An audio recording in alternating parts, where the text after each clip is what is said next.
Pamilyar ba kayo sa halamang ito? Inyong masdang mabuti mga kabayan. Maganda yung kanyang dahon at variegated at meron siyang kulay green sa gitna. At ang bulaklak, tingnan yung mabuti, napakaganda at lavender yung kanyang kulay. Yan.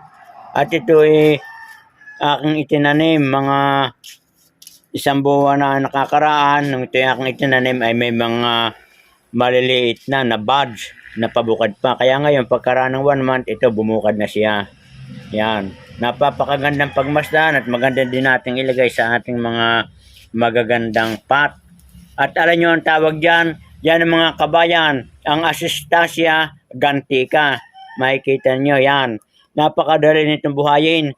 Kahit sa mga tabi lang ng bakod, itanim ninyo at yan ay kumakabag na.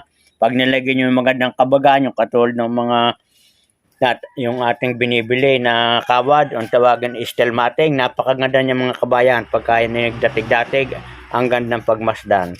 Tapos ang mga dahon nakakaakit din ang kulay.